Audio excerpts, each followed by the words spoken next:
Ça s'arrête avec nous. Ça s'arrête avec nous. Ça s'arrête avec nous.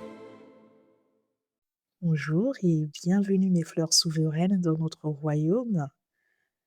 Je suis Flora et vous écoutez Ça s'arrête avec nous, le podcast qui transforme la douleur en puissance. Est-ce que tes parents t'ont déjà cité ce verset lors d'une réprimande?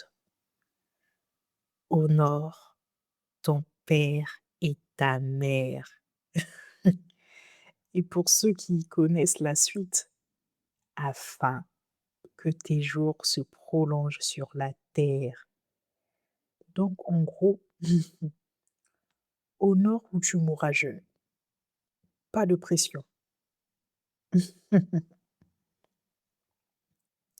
Mais au-delà de la blague, ce verset m'a longtemps pesé parce que je ne savais pas comment honorer sans me perdre. Aujourd'hui, on va parler de la relation la plus complexe, la plus fondatrice, la plus universelle qui existe, celle avec notre mère. Il y a quelque chose que personne ne dit à voix haute. On peut aimer profondément sa mère et avoir été blessé par elle. Ces deux choses coexistent. Et pendant longtemps, on croit qu'on n'a pas le droit de dire les deux en même temps. Alors on choisit. On dit j'ai eu une bonne mère en taisant la douleur. Ou on dit elle m'a blessé en effaçant l'amour. Et dans les deux cas, on ment à moitié. Moi, j'ai mis des années à comprendre que je pouvais tenir les deux,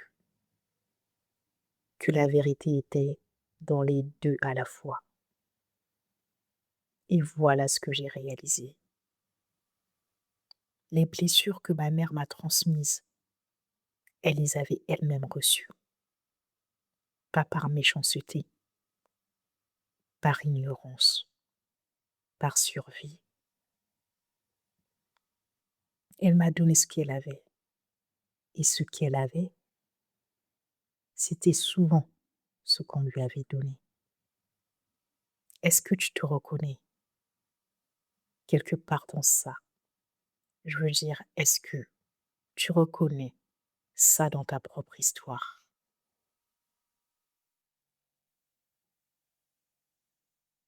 La psychologie appelle ça les loyautés invisibles, ces attachements inconscients qui nous font répéter les schémas de nos parents, même quand on les a vus souffrir à cause de ces mêmes schémas. Omra me disait, tu ne peux pas te libérer de ce que tu ne regardes pas. Et la physique quantique dit quelque chose de similaire. L'observation change l'état de la matière. Ce que tu observes consciemment ne peut plus agir de la même façon sur toi. Autrement dit, nommer la blessure, c'est déjà commencer à la transformer. La Bible dit, la vérité vous rendra libre. Pas la performance, pas le pardon forcé, la vérité. Alors voilà ce que je propose. Pas de pardonner si tu n'es pas prête. Pas de tout effacer. Juste regarder. Juste nommer. N'oublie pas, ta mère a été une enfant blessée avant d'être ta mère. Ça ne justifie rien, mais ça explique beaucoup. Et comprendre, c'est le premier pas vers la libération. Pas pour elle, mais pour toi. Parce que tant que tu portes sa blessure sans le savoir, tu la transmets à ton tour, à tes enfants, à tes relations, à toi-même. La clé de cet épisode, la voilà. Ce soir, prends une feuille, écris le prénom de ta mère tout en haut. Puis, écris 2 colonnes. À gauche, ce qu'elle t'a donné de beau. À droite, ce qu'elle t'a transmis de douloureux.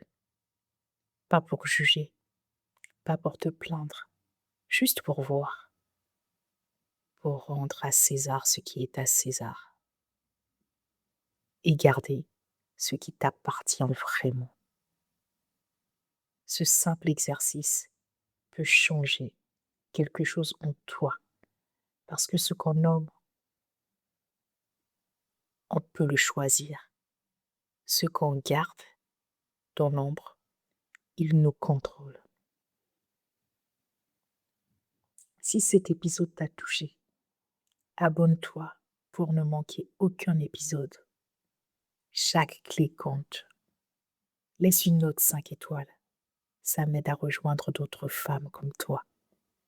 Partage cet épisode à une femme qui en a besoin aujourd'hui.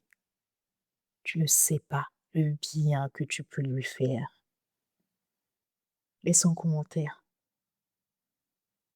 et ta parole construit cette communauté. Et si tu veux aller plus loin, rejoins les Fleurs Souveraines, notre communauté privée sur Telegram. Le lien est dans la description. Jusqu'au prochain épisode, mes fleurs souveraines, continuez de fleurir.